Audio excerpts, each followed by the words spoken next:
കാര്യം പറയുന്നതിൽ ഫോക്കസ് ഇല്ലാത്ത എന്തുകൊണ്ടാ? റോക്ക് പേപ്പർ പെൻസിൽ സീസർ നിങ്ങൾ കളിക്കും, ഇടയ്ക്ക് ഞാൻ ജയിക്കും. പബ്ജി നിങ്ങൾ കളിക്കും, അത് ഞാനും കളിക്കും. റോബ്ലോക്സ് നിങ്ങൾ കളിക്കും, അത് ഞാൻ കളിക്കും. എന്നാ നിങ്ങൾക്ക് ആ കുത്താന വരമ്പത്തറിയാവോ? കൊത്തൻ കല്ലറിയാവോ? ആട്ടേനെ കൊണ്ട് ഒരു കളിയുണ്ട്, കല്ലുകൾ ഇങ്ങനെ അട്ടിക്ക് വെച്ചിട്ട് ആളെ മേത്തെറിയുന്ന, അത് കളിച്ചിട്ടുണ്ടാ? പിന്നെ ഇങ്ങനെ കൊക്കി കൊക്കി പോയിട്ട് തൊടുന്ന ഒരു കളിയുണ്ട്, കളിച്ചിട്ടുണ്ടാ? കുട്ടിയും കൊല്ലും അറിയാവോ?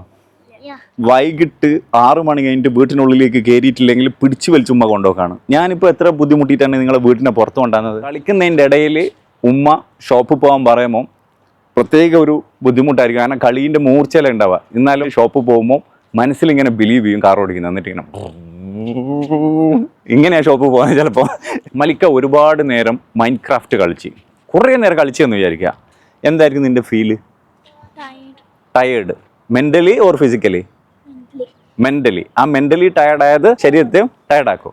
എന്നാൽ വാപ്പൊക്കെ പണ്ട് പുറത്ത് പോയി കളിച്ച് തളർന്ന് വരുമ്പില്ലേ, ശരീരത്തിന് തളർച്ചയാണെങ്കിലും മനസ്സിന് ഭയങ്കര ഉന്മേഷമാണ്. നിങ്ങളിപ്പോൾ ടി വി 65 ഇഞ്ച് കാണുന്നില്ലേ? അന്ന് നമ്മളും ടി വി കാണലുണ്ട്. ശേഖരേട്ടൻ്റെ വീട്ടിൽ പോയിട്ട് ചെറിയ ടി വിയിൽ ഞായറാഴ്ച 4 മണിക്ക് ഇനിയിപ്പോൾ മാഫിയ ശശീൻ്റെ സംഘടനയിലുള്ള പടമാണെങ്കിൽ പകുതിക്കൽ കരണ്ട് പോയാൽ എന്ത് വിഷമമാണ്. ആ വിഷമം തീർക്കാൻ ക്രിക്കറ്റ് കളിച്ചിട്ട് കബഡി കളിച്ചിട്ട് എന്തെങ്കിലും കളിച്ചിട്ടായിരിക്കും.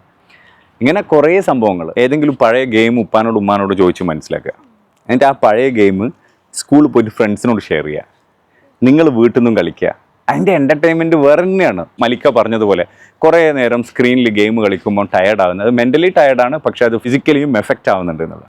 മക്കളോട് പറയാനുള്ള പുറത്തിറങ്ങി കളിക്കുക. ടീച്ചേഴ്സിനോട് പറയാനുള്ളത് മക്കളെ പുറത്തിറക്കിയിട്ട് കളിപ്പിക്കാനും പഴയ പല ഗെയിമുകളും അവരെ പഠിപ്പിക്കാനൊക്കെ ഉള്ള ഒരു ശ്രമം നടത്തുക. സ്കൂളിലെ മാനേജ്മെൻറ്റിനോട് പറയാനുള്ളത് കുട്ടികൾക്ക് സ്ക്രീൻ ടൈം കൂട്ടാനായിട്ടുള്ള പ്രോജക്റ്റുകൾ വീട്ടിൽ കൊടുക്കാതിരിക്കാൻ ശ്രമിക്കുക. കാരണം അത് അവർക്കുള്ള ഒരു ഓപ്പർച്യൂണിറ്റിയായി മാറ്റിയിട്ട് അവർ പഠിക്കുന്നു എന്ന് കാണിച്ചിട്ട് പലപ്പോഴും രക്ഷിതാക്കളെ കണ്ണു വെട്ടിച്ചിട്ട് പല ഗെയിമിലേക്ക് പോകുന്നുണ്ട്. നമ്മൾ 80s 90s ഒരുപാട് കാര്യങ്ങൾ എക്സ്പീരിയൻസ് ചെയ്തിട്ടുണ്ട്.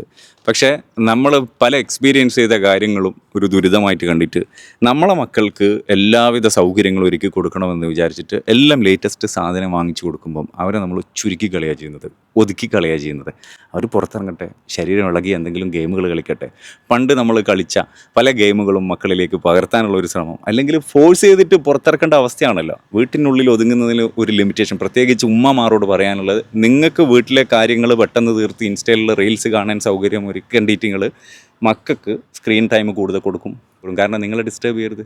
നിങ്ങൾക്ക് നിങ്ങളെ പണിയെല്ലാം കഴിച്ച് കുറച്ച് നേരം റീൽസ് കാണണം, ഷോർട്സ് കാണണം. അപ്പോൾ ഉമ്മമാരോട് മാത്രമല്ല രക്ഷിതാക്കളോട് പറയുന്നത്, ഉപ്പമാരോടും ഉമ്മമാരോടും പറയുന്നത്, നിങ്ങൾ പല സൗകര്യങ്ങളും മക്കൾക്ക് ഒരുക്കി കൊടുത്തിട്ട് നിങ്ങൾ നശിപ്പിക്കുന്നത് അവരുടെ കുട്ടിക്കാലത്തെ കുട്ടിത്താണ്.